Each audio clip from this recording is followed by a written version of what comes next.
From the Library of Congress in Washington, D.C.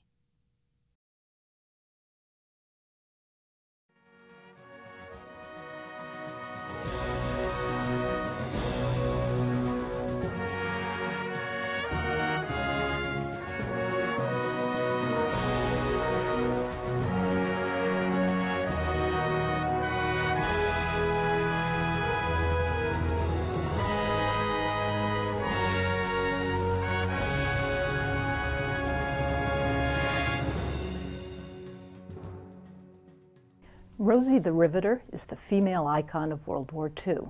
She is the home front equivalent of G.I. Joe. She represents any woman defense worker. And for many women, she's an example of a strong, competent foremother. Many of us have an image in our minds when we hear Rosie the Riveter. Don't you? The woman in the bandana, rolling up the sleeve on her raised, bent arm. The artist Norman Rockwell is closely associated with Rosie. But how many of you have heard of J. Howard Miller? Yet it was Miller who created this image. I found something unexpected when I turned to Norman Rockwell's Rosie. It appeared on the cover of the Saturday Evening Post on May 29, 1943, the Memorial Day issue.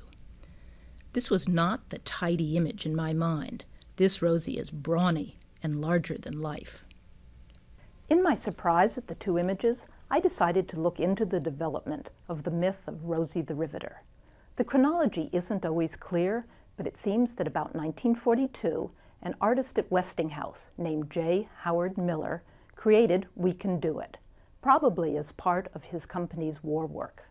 The federal government encouraged industries to try to get more people to go to work. We Can Do It initially had no connection with someone named Rosie. The next step in the Rosie myth was apparently the song Rosie the Riveter by Red Evans and John Jacob Loeb, released in early 1943. Some of the lyrics go, "All the day long, whether rain or shine, she's a part of the assembly line. She's making history, working for victory, Rosie the Riveter. Keeps a sharp lookout for sabotage, sitting up there on the fuselage. That little girl will do more than a male will do." And skipping to the end, "There's something true about, red, white, and blue about, Rosie the Riveter." So you have this song appearing in early 1943, then a few months later, on May 29th, you get the Rockwell cover. It seems likely that Rockwell had heard the song since he wrote the name Rosie on the lunchbox in his picture. This was a big boost to the Rosie story. In the 1940s, the circulation of the Saturday Evening Post was about 4 million, and when a Rockwell drawing was going to be on the cover, they published extra issues. He was the most popular illustrator in the country. 2 weeks after his cover appeared on newsstands, the press picked up the story of a woman named Rose Hickey. She and her partner drove a record number of rivets into the wing of a TBM Avenger at a Tarrytown, New York plant. Other women named Rose gained media attention before the end of the war. Rose Monroe, a riveter in Michigan, made a film about selling war bonds and then a commercial movie called Rosie the Riveter. Sybil Lewis, an African-American riveter for Lockheed Aircraft in Los Angeles, gives this description of riveting. "The women worked in pairs. I was the riveter, and this big, strong white girl from a cotton farm in Arkansas worked as the bucker. The riveter used a gun to shoot rivets through the metal and fasten it together. The bucker used a bucking bar on the other side of the metal to smooth out the rivets. Bucking was harder than shooting rivets. It required more muscle. Riveting required more skill." While the Rockwell image was widely disseminated during the war, later copyright restrictions meant it was less frequently reproduced. The Miller image was without such restraints and appears everywhere: mugs, magnets, t-shirts, and mouse pads. I'd like to take a close look at the Rockwell illustration. This is a good picture to read. I was first struck by the fact that she is big and dirty. She's oversized, with working-class brawn. She wears goggles and a shield. In reality, it's unlikely that she would have worn both. The leather armband provides protection on the job. She has no wedding ring. On her lapel, you can see various pins for blood donation, victory, her security badge. She's wearing overalls.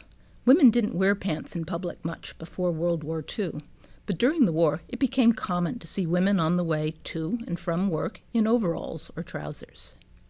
She's wearing loafers. Only after July 1943 were safety shoes with metal toes produced for women. There had been no need to manufacture these shoes in women's sizes before, because women didn't customarily work in dangerous jobs where such shoes were needed. Most women wore their own shoes. She cradles a very large riveting gun in her lap, and it links visually to Adolf Hitler's book, Mein Kampf, beneath her feet. The implication is clear. Through her defense job, she will help to crush Hitler. The American flag background, red, white, and blue, adds to the patriotism of the cover. Rosie is powerful, competent, and womanly, but there are contradictions in the image. She's masculine. Look at the size of her arms, which are a real focus of the cover. She's working with a very large and heavy riveting gun. She's dirty. She's doing a man's job. She's wearing overalls, men's clothes. Yet she's feminine. She's wearing rouge and lipstick. Makeup is essential to women's mental health, according to some articles of the time. Her compact and handkerchief peek out of her pocket. She has nail polish on. Her curly red hair and upturned nose feminize her. Her visor almost looks like a halo, providing an angelic side to this strong woman. She is depicted eating, like these real women, an activity linked with the home, and thus showing her domestic side, women, food, home. She isn't seen working. When the image appeared that 1943 Memorial Day, some viewers recognized a model for Rosie. Look at this. Michelangelo's Prophet Isaiah from the ceiling of the Sistine Chapel. The resemblance is remarkable. I liked the way he put her ham sandwich in his hand. Today, few people catch the Michelangelo connection, but the images of Rosie continue to be very common. In recent years, scholars have shown interest in more than the myth. They wondered who were the real women we lumped together under this easy phrase. Oral historians have tracked down some of the World War II women defense workers and recorded their tales. One collection is 45 volumes long. When I went looking, I found plenty of facts about these women. The big changes that brought them into war work began in 1942. Men were going to war and industries were switching to war production. When in need, industries decided they were willing to hire women. After all, they wouldn't get drafted. At first, there was lots of reluctance on parts of managers, husbands, male workers, and many women too. Where did the women workers come from? It seems they came from three main groups. First, women already working changed to the higher-paying, patriotic defense jobs. So many women left laundries in 1942 that 600 closed.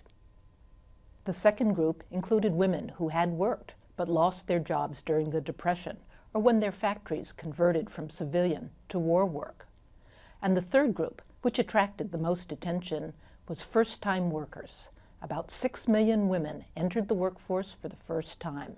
Many of these were married, white, middle-class women who had to be encouraged to go out to work. Working outside the home was a new idea for them. To motivate them, between 1942 and 1944, there was what's been called an intense courtship of women by employers and government. The U.S. Office of War Information produced a magazine war guide, which gave publishers of magazines ideas, information, and slogans for their publications.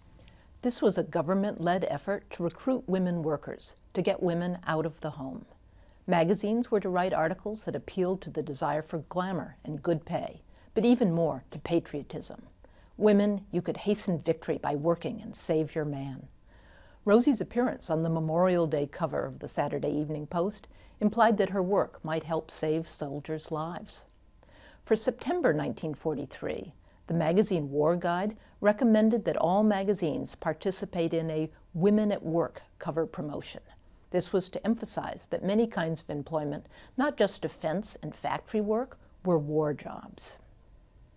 The guide gave examples such as women grocery clerks, elevator operators, telephone operators, farmers, ticket agents, and many others, saying that if women didn't do them, quote, our civilian life would break down. These were necessary civilian jobs, and women were to be urged to take them. The slogan for this promotion was, "The more women at work, the sooner we win." For its part in this campaign, the Saturday Evening Post turned again to Norman Rockwell. Rockwell showed a Liberty Girl with the tools of a great many civilian jobs. This woman in patriotic clothes is a nurse, a farmer, a conductor, a mechanic, a telephone operator, and many other things. Most people aren't familiar with this image, which appeared only 3 months after Rosie. It just hasn't resonated the same way. There is still much debate on the long-term effects of women's war work on the position of women after the war. Did their working sow the seeds of the second wave of feminism? Maybe, but Betty Friedan's Feminine Mystique isn't published till 1963. Did women return to their homes and families and become 1950s TV mothers like June Cleaver on Leave It to Beaver? No. The number of working women never again fell to pre-war levels. The recognition that middle-class married women could work and run a home was significant. Of course, poorer women had always done so. The women themselves tell us some of the effects. My mother warned me when I took the job that I would never be the same. She said, "You will never want to go back to being a housewife." At that time, I didn't think it would change a thing, but she was right, it definitely did. At Boeing, I found a freedom and an independence that I had never known. After the war, I could never go back to playing bridge again, being a club woman, when I knew there were things you could use your mind for.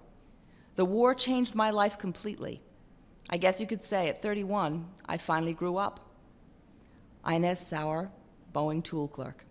You came out to California, put on your pants, and took your lunch pail to a man's job. This was the beginning of women's feeling that they could do something more. Sybil Lewis, Lockheed Riveter. You too can do something more.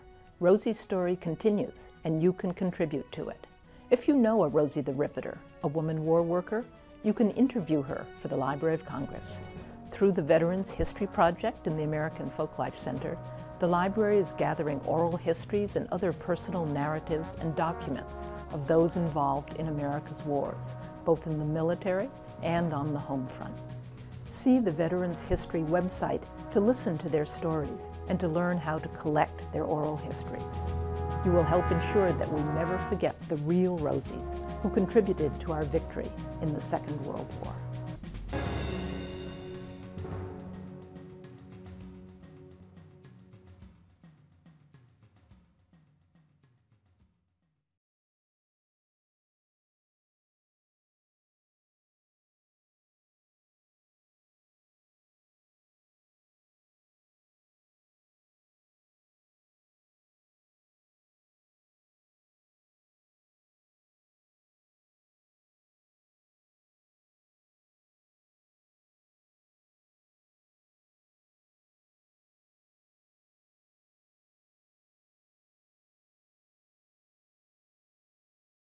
This has been a presentation of the Library of Congress. Visit us at loc.gov.